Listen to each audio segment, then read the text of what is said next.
बाळाला जन्म दिला पण आईच मृत्यूशी झुंजते। अजून पण काय त्याची गॅरंटी नाही आता सध्या ती आयसीयू मध्ये।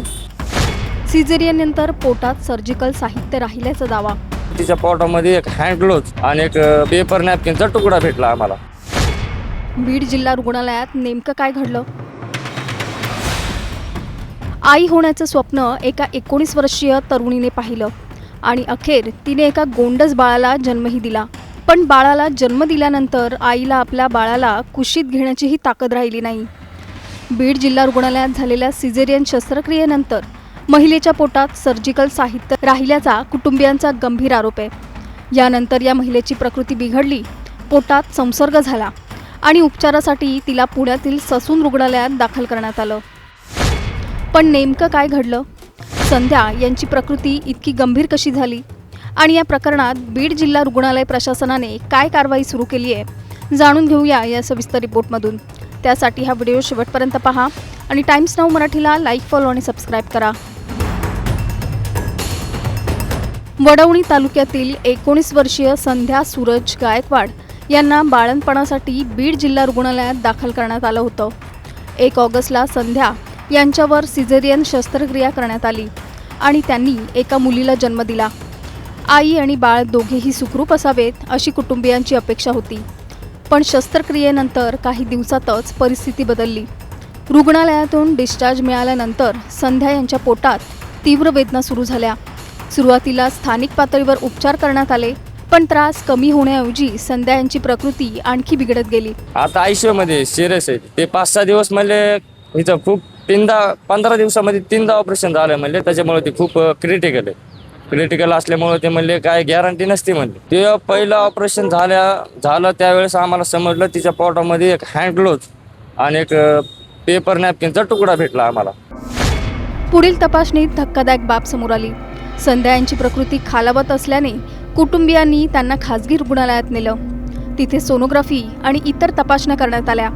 या तपासण्यांमध्ये पोटात काहीतरी वस्तू असल्याचं सोनोग्राफी रिपोर्टमधून समोर आलं। यानंतर संध्या यांना तातडीने पुण्यातील ससून रुग्णालयात हलवण्यात आलं। ससूनमध्ये संध्या यांच्यावर पुढील उपचार आणि शस्त्रक्रिया करण्यात आली। कुटुंबियांच्या म्हणण्यानुसार या शस्त्रक्रियेदरम्यान पोटात सर्जिकल साहित्य आढळून आलं। माहितीनुसार ग्लोव्ज आणि कागदासारखी वस्तू आढळल्याचा दावा केला जातोय। पण या वस्तू नेमक्या कोणत्या आणि त्या बीडमधील शस्त्रक्रियेदरम्यानच राहिल्या का याचा निष्कर्ष चौकशीनंतरच स्पष्ट होणार आहे। या संपूर्ण प्रकारामुळे संध्या यांच्या प्रकृतीवर गंभीर परिणाम झाल्याचं कुटुंबियांनी सांगितलंय। कुटुंबियांच्या आरोपानुसार पोटात झालेल्या संसर्गामुळे परिस्थिती गंभीर झाली। ससून रुग्णालयात त्यांच्यावर मोठी शस्त्रक्रिया करण्यात आल्याचं सांगितलं जातंय। संध्या यांच्या आतड्याला आणि इतर अवयवांना झालेल्या नुकसानीबाबतही गंभीर दावे करण्यात आले आहेत। मात्र या वैद्यकीय बाबींची अधिकृत पुष्टी आणि नेमकं कारण वैद्यकीय अहवालातूनच स्पष्ट होणं महत्त्वाचं आहे।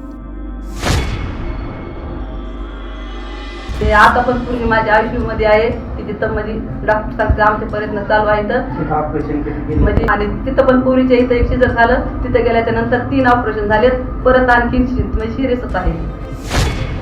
संध्या यांचे पती सूरज गायकवाड यांनी या संपूर्ण प्रकरणासाठी बीड जिल्हा रुग्णालयातील वैद्यकीय हलगर्जीपणाला जबाबदार धरलाय। त्यांचा आरोप आहे की शस्त्रक्रियेदरम्यान झालेल्या निष्काळजीपणामुळेच त्यांच्या पत्नीची प्रकृती एवढी गंभीर झाली। कुटुंबियांकडून संबंधित डॉक्टर आणि कर्मचाऱ्यांवर कठोर कारवाईची मागणी करण्यात येते। पण या आरोपांवर प्रशासनाचं म्हणणं काय आहे? या प्रकरणाची दखल बीडच्या आरोग्य विभागाने घेतल्याचं सांगितलं जात आहे। बीडचे जिल्हा शल्यचिकित्सक सतीश कुमार सोळंके यांनी संबंधित महिला डॉक्टर आणि उपस्थित कर्मचाऱ्यांना कारणे दाखवा नोटीस बजावल्याचीही माहिती आहे। या प्रकरणाची चौकशी केली जाणार असून चौकशीत दोषी आढळल्यास संबंधितांवर नियमानुसार कठोर कारवाई केली जाईल अशी भूमिका प्रशासनाने घेतली आहे। याची पूर्ण चौकशी करून ठेवलेली आहे आणि माझ्याकडे तक्रारच्या अनुषंगाने मी उपसंचालक कार्यालयाकडे किंवा संचालक कार्यालयाकडे संबंधित प्रकार जो घडलेला आहे तो अतिशय चुकीचा प्रकार आहे। चुकी अशा प्रकारचे रुग्णाच्या जीवाचा धोका घडण्यासाठी जर ठरत असेल तर त्याच्यावर नक्की कारवाई केली जाईल। आता या प्रकरणात काही महत्त्वाचे प्रश्न उपस्थित झाले आहेत। जर शस्त्रक्रियेदरम्यान पोटात सर्जिकल साहित्य राहिल्याचं तपासणीत सिद्ध झालं तर ते नेमकं कसं राहिलं? रुग्णाला डिस्चार्ज देण्यापूर्वी आवश्यक तपासण्या करण्यात आल्या होत्या का? आणि सर्वात महत्त्वाचं म्हणजे संध्या यांची प्रकृती बिघडल्यानंतर त्यांना योग्य वेळी पुढील उपचार मिळाले का? या सर्व प्रश्नांची उत्तरं आता चौकशीतून समोर येणं गरजेचं आहे. कारण हा केवळ एका रुग्णाचा प्रश्न नाही आहे. शस्त्रक्रियेसाठी रुग्णालयात दाखल होणाऱ्या प्रत्येक रुग्णाला उपचार सुरक्षितपणे मिळणं ही आरोग्य व्यवस्थेची मूलभूत जबाबदारी आहे. एका बाजूला नवजात बाळ आणि दुसऱ्या बाजूला त्या बाळाला जन्म देऊनही त्याला कुशीत घेण्यासाठी धडपडणारी आई. या आईची प्रकृती लवकरात लवकर सुधारावी हीच कुटुंबियांची अपेक्षा आहे. आता प्रशासनाच्या चौकशीतून या प्रकरणाचं खरं कारण काय समोर येतं, संबंधितांच्या निष्काळजीपणाला जबाबदार कोण ठरतं आणि दोषी आढळल्यास नेमकी काय कारवाई होते याकडे सर्वांचं लक्ष लागलंय. तुम्हाला या घटनेबाबत काय वाटतं? रुग्णालयातील अशा हलगर्जीपणाला जबाबदार असणाऱ्यांवर कठोर कारवाई झाली पाहिजे का? तुमचं मत आम्हाला खाली कमेंटमध्ये नक्की सांगा आणि चॅनलला सबस्क्राईब करा. गेल्या 1 ऑगस्टला माझ्या पत्नीला संध्या सूरज गायकवाड यांना बीड येथे जिल्हा रुग्णालयात सिझरिंगसाठी दाखल करण्यात आलेलं होतं. तर तिथं सिझर झालं संध्याकाळी 7 वाजता. सिझर झाल्याच्यानंतर 2 दिवस त्याने ठेवलं हॉस्पिटलमध्ये. परत तिसऱ्या दिवशी तिला उलट्या व्हायला चालू झाल्या. उलट्या चालू झाल्याच्यानंतर तिथल्या डॉक्टरांना मी विचारलं तिला उलट्या व्हायला, तिच्या पोटात दुखतंय. तर त्यांनी आम्हाला असं सांगितलं की होत असते, तिला पित्त वगैरे झाले असेल, होईल ठीक. त्याने गोळ्या औषध दिले आणि आम्हाला डिस्चार्ज दिला. परत आम्ही आमच्या गावाकडे गेलो वडवणीला गेल्याच्या नंतर तिचा त्रास काही कमी होत नव्हता म्हणून आम्ही आमच्या गावामधल्या एका खाजगी रुग्णालयामध्ये तिला दाखल केल्याच्या नंतर त्यांनी 3 दिवसाचा कोर्स केला. 3 दिवसाचा कोर्स झाल्याच्या नंतर ते म्हणले तुम्हाला सोनोग्राफी करावं लागेल. पोटात दुखायचं काही कमी झालं नाही, उलट्या पण थांबल्या. मग आम्ही सोनोग्राफी केल्याच्या नंतर ते सांगितलं की हिच्या ब्लडमध्ये इन्फेक्शन झालेलं आहे, हिला तुम्ही तात्काळ बीडला न्या, खाजगी रुग्णालयामध्ये दाखल करा. मग आम्ही तिथून बीडला गेल्याच्या नंतर तिथं स्वप्नील ढाके म्हणून डॉक्टर आहेत, त्यांना भेटलो. मग त्यांनी आम्हाला CT स्कॅन ब्लड टेस्ट करायला लावली. CT स्कॅन झाल्याच्या नंतर समजलं की तिच्या पोटामध्ये खूप इन्फेक्शन झालेलं आहे, ती खूप सिरियस आहे. ते म्हणजे अर्जंट ऑपरेशन करावं लागेल. ऑपरेशनसाठी 5 लाख रुपये तुम्हाला लागतील. 5 लाख रुपये लागतील. त्याच्यानंतर पण तिची गर्भपिशवी काढावं लागेल. पोट उघडल्याच्या नंतर काय काय काढावं लागेल हे आम्ही तुम्हाला सांगू शकत नाही, आणि परत तिची काय गॅरंटी आम्ही देऊ शकत. मग त्याच्यानंतर 5 लाख रुपये काय आमच्याकडे नव्हते. आमची गरीब परिस्थिती आहे, एवढे पैसे आमचे ज्याने भरणं होत नव्हते. मग परत आम्ही तिथून पुण्यामध्ये आलो. पुण्यामध्ये दीनानाथ हॉस्पिटलला गेलो. दीनानाथ हॉस्पिटलला गेल्याच्या नंतर त्यांचे CT स्कॅन केला, ब्लड टेस्ट केल्याच्या नंतर त्याने दुपारी सांगितलं आम्हाला की तुमचं पेशंट खूप सिरियस आहे, त्याला ICUचा बेड लागणार आहे, आपल्याकडे काय बेड अवेलेबल नाही म्हणले, इथनं तुम्ही दुसरीकडे हलवा कुठं तर.